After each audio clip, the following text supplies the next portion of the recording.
Good morning, शुभ सकाळ भावना बहिणो. काय चाललंय, झालं का नाही चहा पाणी? हां झालंच असं. तर मी आले बघा, हा बघा भाजी मंडी घ्यायला आले होते बरं का भावना. भाजी मंडी म्हणजे वांगे, म्हणलं वांगे करत आज. एवढे महाग तुम्हाला काय सांगू. 20 रुपयाचे वांगे घेतलेत पावशेर. आणि 10 रुपयाची कोथिंबीर घेतली आणि 10 रुपयाचा पुदिना घेतला. याची पुदिन्याची चटणी करायची बरं का, त्यामुळं.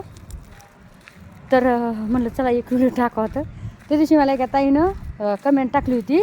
मी बोललो होतं आमच्या इकडे 20 रुपयाला मेथीची गड्डी. तर ताई बोलल्या होत्या, ताई आमच्या इकडं 40 रुपयाला गड्डी आहे, 40-50 रुपयाला. तर बरोबर आहे ताई, शहर असल्यामुळं महाग आहे ना. आपण तुम्हाला एक गोष्ट सांगू का, गावाकडची बातच वेगळी असती का नसती.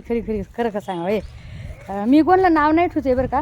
म्हणजे तुम्ही म्हणता की नाव ठेवते, तसं नाही बरं का. जसं त्याचं गाव त्याला आवडते आहे की नाही. तुम्हाला तुमचं जसं गाव आवडते तसं मला माझं गाव आवडते आहे ना. पण एक सांगू का, गावाकडं समजा जे काय वातावरण वगैरे, अजून मग भाज्या वगैरे खूप छान भेटतात. आणि आता ह्या 20 रुपये पावशेर वांगे आम्हाला लई महाग वाटलेत. आता तुमच्याकडं काय पावशेर आहेत हे वांगे मला कमेंटमध्ये जरूर सांगा, काय पावशेर हो की नाही. आता कळत आहे ना मग भाव, होय असा भाव आहे का तसा भाव आहे का, अशा काही गोष्टी असतात. टाका मग एक कमेंट. आणि जवळच आहे भाजी मंडी बरं का. एक जणी अजून एक कमेंट टाकली होती की तू गाऊनवरच हिंडते का नाही. तर नाही रे दादा, गाऊनवर नाही हिंडत आहे मी, पण जवळच आहे ना भाजी मंडी. हे बघ तिथे भाजी मंडी. मग आता इथून इतकं जायचं म्हणल्यावर काय लगेच साडी वगैरे घालायची नाही ना.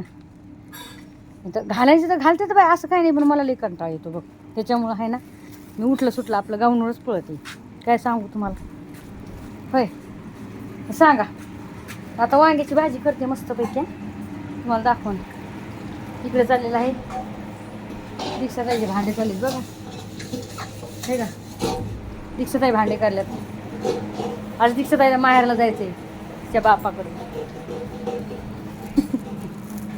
टाकायचे कमी.